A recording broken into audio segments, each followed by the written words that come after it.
తాకట్లో ఉన్న మీ బంగారాన్ని విడిపించి ఆ రోజు ఆన్లైన్ రేటుకి కొంటాం. Sharma gold company. నమస్కారం, వెల్కమ్ టు సుమన్ టీవీ. నేను గీతాంజలి. ప్రస్తుతం మనతో పాటు ఉన్నారు భారతీయ శంకరపీఠం వ్యవస్థాపకులు, ప్రముఖ ఆధ్యాత్మికవేత్త, జ్యోతిష్యులు, బ్రహ్మశ్రీ అన్నవరపు తిరుపతిమూర్తి అవధాని గురువు గారు. వారితో మాట్లాడదాం. గురుగారు నమస్కారం అండి. ఓం శ్రీ మహాగణాధిపతయే నమః. గురుగారు, శివరాత్రి మహాశివరాత్రి మహాశివరాత్రి ఎప్పుడెప్పుడు వస్తుందా అని ఎదురు చూస్తున్నాం అందరం కూడాను. ఎందుకంటే శివయ్యను ధ్యానించాలన్నా, స్మరించుకోవాలన్నా, లేకుంటే ఆయనకు అభిషేకం చేయాలన్నా ఒక సందర్భం అంటూ అవసరం లేదు, ఎప్పుడు అనిపిస్తే అప్పుడే అని అంటూ ఉంటారు మీలాంటి పెద్దలు. కానీ మహాశివరాత్రి ఒక పర్వదినం. ఆ రోజున ఖచ్చితంగా సంవత్సరం అంతా మీరు చేసినా చేయకపోయినా పూజలు కానీ అభిషేకాలు కానీ ఆ ఒక్క రోజైనా ఆయనకు అంకితం ఇవ్వండి అని చెప్తారు. మరి రాబోతున్నటువంటి ఈ శివరాత్రి విశేషాలు తెలియజేస్తూ ఆ రోజు విధిగా ఆచరించవలసింది నియమాలు, జాగ్రత్తలు, జాగరణ విశేషాలు తెలియచేయండి. వసిష్ఠ కుంభోద్భవ గౌతమాది మునీంద్ర దేవార్చిత శేఖరాయ చంద్రార్క వైశ్వానరలోచనాయ తస్మై వకారాయ నమః శివాయ. చరాచర జగత్తుకి తల్లిదండ్రులు ఎవరయ్యా అంటే పార్వతీ పరమేశ్వరులు. అనునిత్యము వారిని మనం కొలవవలసినదే. అథవా మహాశివరాత్రి అనేటువంటిది రమ్యమైనటువంటి రాత్రి. రమ్యక రాత్రి శివరాత్రి అని చాలా అద్భుతమైనటువంటి పాట కూడా స్వామివారి మీద ఉంది. అంటే ఆ రమ్యమైనటువంటి రాత్రి అనేటువంటిది ఎందుకు వచ్చింది అంటే ఏమాత్రం దానికి సంబంధించినటువంటి విధి విధానాలు అనుసరించకపోతే నిశరాత్రి కాలరాత్రి తప్పదు అని ఈశ్వరుడు ఏనాదో చెప్పాడు. రీసెంట్గా కూడా 2-3 అడిగారు, ప్రతి శివరాత్రి ఇలా వస్తుంది, ఇలా చేయండి, ఇలా చేయండి అంటూ ఉంటారు, ఎన్ని చేసినా కష్టాలు తీరట్లేదు కదా, మరి ఇవన్నీ చెప్పడం ఫేకా అండి అని అడిగారు. చెప్పటంలో ఫేక్ లేదండి, ఆచరించే ఆచరణలో ఫేక్ ఉందండి అన్న. మిమ్మల్ని మీరు బాగానే తప్పించుకుంటారు కదండి అన్నారు. మంచిది, నిజం చెప్తున్నారు. కిందటి శివరాత్రి ఎక్కడున్నారండి అని అడిగా. ఆ ఊరు వెళ్ళామన్నారు. అంతకుముందు ఇంకో గత 7-8 శివరాత్రులుగా అడుగుతుంటే ప్రతిసారి అక్కడికి వెళ్తాను ఇక్కడికి వెళ్తాను అన్నారు. మరి నిశరాత్రి కాలరాత్రి కాకుండా శోభనరాత్రి వస్తుందని కొంపకి అని అడిగి ఒకటే మాట. అదేమిటండి అన్నాడు. నీలో ఉన్నటువంటి ఈశ్వరుని నువ్వు చూడట్లా, నీలో నిన్ను చూడట్లా, ఆయన నేను చూస్తావు నువ్వు అనుకుంటూ దానికి సంబంధించిన విషయం చెప్పాను. అదే విషయం ఇక్కడ కూడా నేను మీకు వివరిస్తున్నాను. మహాశివరాత్రి అనేటువంటిది మాకుండదండి అసలు. అంటే మీకు అంటే గురువు మా వైదికులకి ఎందుకనండి 24 రోజులు అంటే 24 గంటలు ఇంచుమించుగా సంవత్సరానికి 360 రోజులు ఈశ్వరారాధన చేస్తూనే ఉంటాం. ప్రతిరోజు నమ్మకం చమ్మకంతో పంచాయతనానికి అభిషేకం చేసి ఆ తీర్థం తీసుకోండి, మేము ఎవరము కూడా బయటికి రాం. కాబట్టి నిత్యము కూడా ఆరాధన చేస్తూనే ఉంటాం. కాబట్టి ప్రత్యేకంగా శివరాత్రి రోజు నాడే చెయ్యాలి అనేటువంటిది మాకు లేదు. మాకు 360 రోజుల్లో అది కూడా ఒకటి. ఎందువలన మాకు 11 మాస శివరాత్రులు, 12వ మహాశివరాత్రి. ఈ 11 మాస శివరాత్రులకి ప్రతి మాసానికి 27 నక్షత్రాలు తిరుగుతూనే ఉంటాయి. అభిజిత్తుతో కలిపి 28వ నక్షత్రం వస్తూనే ఉంటుంది. మాకు ఇవన్నీ నిత్య విధానంలో శుభ నక్షత్ర శుభయోగం ఉంటాయి. కాబట్టి మాకు శివరాత్రి ప్రత్యేకంగా ఉండదు. మరి మేం చేసిన పాపం ఏంటండి? పాపం చేయలేదు, పుణ్యానికి నోచుకోలేకపోయారు. పుణ్యానికి నోచుకోలేకపోయారంటే పాపం చేశామని కాదు అర్థం. పాపం చేయలా, పుణ్యానికి నోచుకోలేకపోయారు. అదేంటండి? ఎట్లా? నిరంతరము కుటుంబాన్ని లాగాలి, కుటుంబాన్ని కాపాడుకోవాలి, సాంసారిక జీవితంలో ఒక స్థితికి వెళ్ళాలనో రెక్కాడితే కానీ డొక్కాడని పరిస్థితి వచ్చి భగవంతుడి దగ్గర రోజు 1 గంట సేపు కూర్చున్నటువంటి అవకాశం మనకు లేదు. ఇప్పుడున్న ఉండట్లా, ఏ కోశానా ఉండట్లా. 10 నిమిషాలు పూజ చేయటానికే చాలా సమయం కుదరట్లా. స్నానం చేసేసి హడావుడిగా పాపం తిండి తిప్పలు కూడా లేకుండా పరిగెత్తేటువంటి స్థితి. ఈ భగవంతుడు చెప్పింది ఏమిటి అంటే ఆ సంవత్సరాత్తు స్వే స్వే కాలే కర్తవ్యే.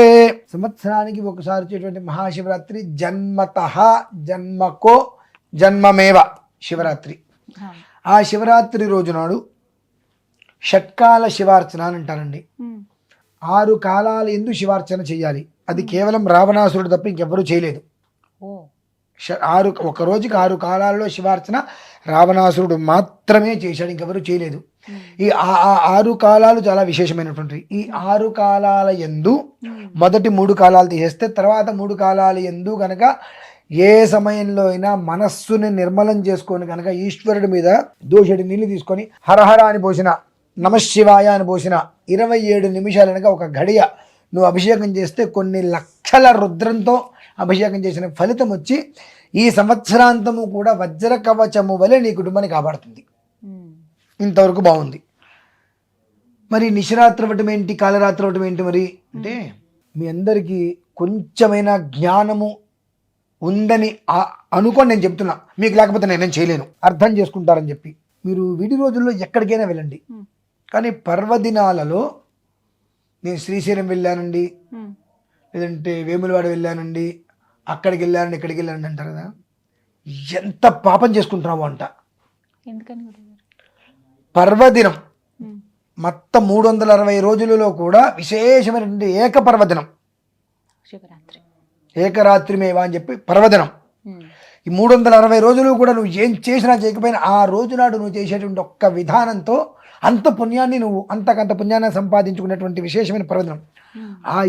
ఆ రోజు నాడు నేను క్షేత్ర దర్శనానికి వెళ్తాను అని చెప్పి నీ ఇంట్లో ఉండేటువంటి నిత్య దేవతార్చనగా దీపారాధన చేయట్లేదుగా, ఆ రోజు చేయలేకపోతున్నాం. నిత్యం నీ ఇంట్లో నువ్వు చేసావా చేయలేని విషయం పక్కన పెడితే పర్వదినమైనటువంటి విశేషమైన యోగాన్ని అందించేటువంటి పర్వదినం రోజు నాడు నిశరాత్రి, ఆ రాత్రి ఇల్లంతా చీకటిగానే ఉందిగా, దీపారాధన లైట్లు ఉన్నాయేమో, లైట్ల విషయాలు వచ్చేమో తెలివితేటలతోటి, కానీ జ్యోతిష్మతీం త్వా సాధయామి, జ్యోతిష్కృతం త్వా సాధయామి, జ్యోతిర్విదం త్వా సాధయామి, భాస్వతీం త్వా సాధయామి, జ్వలంతీం త్వా సాధయామి, మల్మలా భవంతీం త్వా సాధయామి, దీప్యమానాన్ త్వా సాధయామి, రోచమానాన్ త్వా సాధయామి, యజస్రాం త్వా సాధయామి, బృహజ్యోతిషం త్వా సాధయామి, బోధయంతీం త్వా సాధయామి, జాగ్రతీం త్వా సాధయామి. ఇవి జ్యోతిష్మతి మంత్రం. సరే మంత్రం అవసరంలా, కనీసము అంత విశిష్టయగు పర్వదినం రోజు నాడు ఇంట్లో నువ్వు దీపారాధన చేయలేకపోతున్నావుగా, మరి అది నిశరాత్రి కాలరాత్రి కాకుండా శోభాయమైన రాత్రి అవుతుందండి. నేను అందుకే నన్నండి మాట్లాడే ప్రతి మాటకి నేను వివరణ ఇవ్వగలుగుతా. నాకు వాళ్ళ మీద కక్ష కాదండి, తిట్టడానికి గెలవడానికి. అర్థం చేసుకోలేకపోతున్నారు. చక్కటి పర్వదినం ఆయన చెప్పాడు, దేహో దేవాలయ ప్రోక్తో జీవో దేవ సనాతన. దేహాన్నే దేవాలయంగా భావించు, నీలో నేను ఉన్నాను నమ్ము, నీలో అసలు నీలో నువ్వు ఉన్నావని నీకు నమ్మకం లేదు, నేనున్నాను ఇంకెట్లా నమ్ముతావు. అర్చన చేసే సమయంలో దేహో దేవాలయ ప్రోక్తో, దేహమే దేవాలయంగా భావించు, జీవో దేవ సనాతన, నువ్వే నేను, నేనే నువ్వు, శివం శవం, శివం శవం, అంతే కదండి. ఆయన ఉంటే నాలో ఊపిరి ఉంటే నువ్వు నాలో ఉన్నావు, నాలో ఊపిరి లేదంటే నీలో నేనున్నా. ఆ తత్వాన్ని నువ్వు తెలుసుకో. త్యజేతు అజ్ఞానం, నేను కాబట్టి చేస్తున్నా, నేను ఇంత చేశా, నేను ఇంత చేయదలుచుకున్నా, ఏయ్ నువ్వు ఆగక్కడ, అభిషేకానికి వచ్చా నువ్వు ఆగక్కడ, ఈ అహంభావం ఇవి తీసేయి, పట్టుకో, నిలిపోయి నీకు ఏది కావాలో అది నేను ఇస్తా అంటున్నాడు ఆయన. అది కూడా ఏం చేశాడు, నీ ఇంట్లో చెయ్యి ప్రాతః సమయంలో, ఆ తర్వాత నీ ఊర్లో ఉన్నటువంటి ఆలయానికి వెళ్ళు, ఆ తర్వాత నువ్వు దేశం మీద ఎక్కడికైనా తిరుగు, ఎటైనా వెళ్ళు. అంతేకాని శివరాత్రి ఉంది, నేను శ్రీశైలం వెళ్తాను, ఇంకోటికి వెళ్తాను అని చెప్పి ఇల్లు తాళం వేసి వెళ్తున్నావు కదా, నీ ఇంటికి శుభం ఎలా జరుగుతుంది? ఇంకా విశేషమైన పర్వదినం. యావత్ భారతం మొత్తం ఈ శివరాత్రి కోసం ఎదురు చూస్తూ ఉంటుంది అత్యద్భుతంగా. ఆ రోజు నాడు ఉపవాసాలు ఉండాలను, రకరకాలుగా జాగారాలు ఉండాలి, రకరకాలుగా ఆలోచన చేస్తూ ఉంటారు. అంతటి పర్వదినం రోజు నాడు సాక్షాత్తు జగతఃపితరౌ వందే పార్వతీ పరమేశ్వరులకి అర్చన చేసుకునేటువంటి విశేషమైన పర్వదినం రోజు నాడు నువ్వు నీ ఇంట్లో ఉండేటువంటి దేవతకి దీపారాధన చేయకుండా తాళం వేసుకుని వెళ్ళిపోయావంటే ఇది కాలరాత్రి నిశరాత్రి కాకుండా రమ్యక రాత్రి శోభన రాత్రి అవుతుందా? ఇదే మాట నేను ఆయనకి చెప్పానండి. మరి ఈ సంవత్సరం ఆయన ఉంటారు, మరి వెళ్తారు, ఇక తెలియదు. అంటే అందరికీ కూడా ఏదో నేను శ్రీశైలం వెళ్ళాను నాకు పుణ్యం వస్తుంది, పాపము తప్ప. అదేంటండి పుణ్యక్షేత్రానికి వెళ్తే పాపం రావటం ఏంటండి? నీ ఇంట్లో ఉన్నటువంటి వాడిని నువ్వు పట్టించుకున్నావా? నేను ఇటువంటివన్నీ ఎక్కువగా ఆలోచిస్తూ ఉంటానండి. శివరాత్రి అనగానే అందరూ ఆ ఊరు వెళ్తానండి, అన్న శివరాత్రి పెట్టుకొని శివాన్ని ఇంట్లో కూర్చొని ఆయన నెత్తి మీద 2 చెంబులు నీళ్ళు పోసి రాత్రి తెల్లవారులు కూడా చక్కగా ఏదైనా స్వామివారి నామం చేసుకుంటూ జాగరణ చేసుకుంటూ ఇంట్లో ఉండి ఈశ్వరుని ఆవాహన చేసి అక్కడ కూర్చోబెట్టి ఆ పరమైశ్వర్యాన్ని పొందేటువంటి యోగాన్ని కోల్పోతున్నావే. నువ్వు ఎంత చేస్తే మాత్రం యోగాన్ని పొందగలుగుతావు? అనేటువంటిది ఆ తపన నాకు. కానీ ఏం చేస్తాం, ఎంతమంది వింటారండి మాట చెప్తే.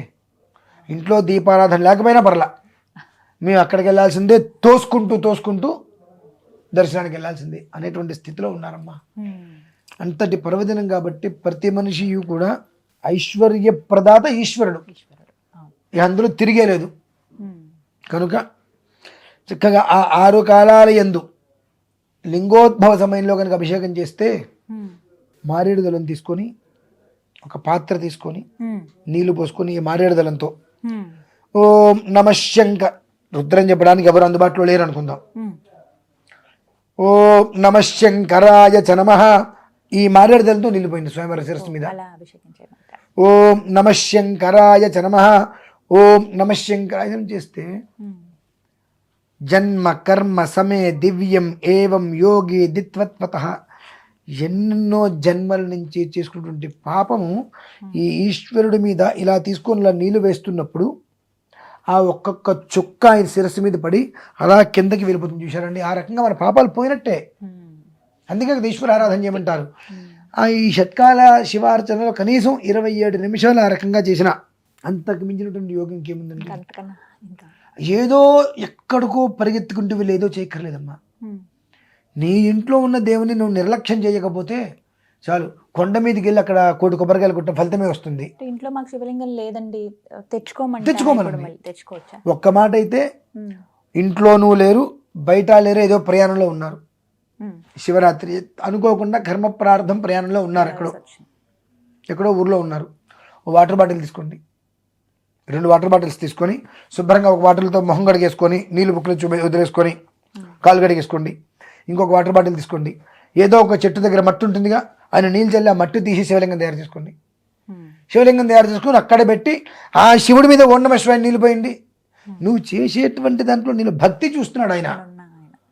నువ్వు ఏం పెట్టి చేస్తున్నావు అని చూడట్లా, ఆయన కేవలం నీ భక్తిని ఆయన చూస్తున్నాడు. అది కదండి మనకు కావాల్సింది.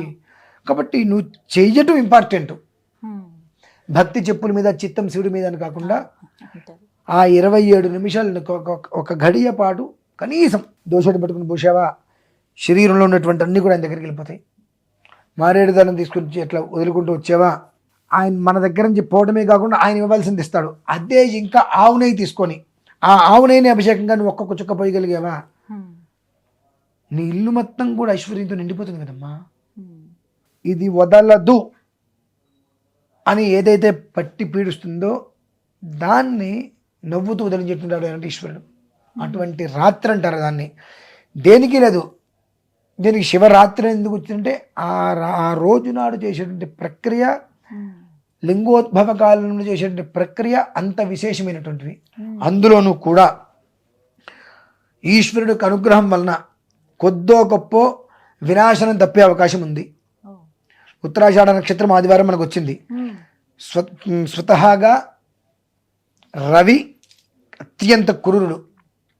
ఆయన వలన రాబోయే కాలంలో తట్టుకోలేనటువంటి ఎండలు, మనకి టీవీలో పక్షులలా గాల్లో వెళ్తే కిందకి రాలిపోతే చూసారండి, అలాంటి పరిస్థితి మనం రియల్గా చూడగలుగుతాం. ఏసీలు కూడా పేలిపోవచ్చు ఇంట్లో, అటువంటి ఎండలు ఉన్నాయి. ఆ సమయం అది. ఆ సమయంలో నువ్వు చేసేటువంటి 10 నిమిషాల యొక్క అభిషేకము ప్రశాంతంగా చేయగలిగితే జరగబోయే వినాశనం నుంచి కాస్తైనా ఆయన కాపాడగలుగుతాడు. కనుక ముందు ఇంటి నుంచి బయటికి వెళ్ళాలనేటువంటి పాడు ఆలోచన, అది పాడు ఆలోచనే వదిలేసేసి ఇంట్లో ఆ రోజునాడు దీపారాధనతో ఈశ్వరారాధన చేసుకుందాం అనేటువంటి ఒక ఆలోచన చేసుకోగలిగితే నిజంగానే రమ్యక రాత్రి, శివరాత్రి నిజంగా రమ్యకరమైనటువంటి రాత్రి అవుతుందండి ప్రతి కుటుంబము కూడా. చక్కగా చెప్పారు గురువు గారు, ధన్యవాదాలండి.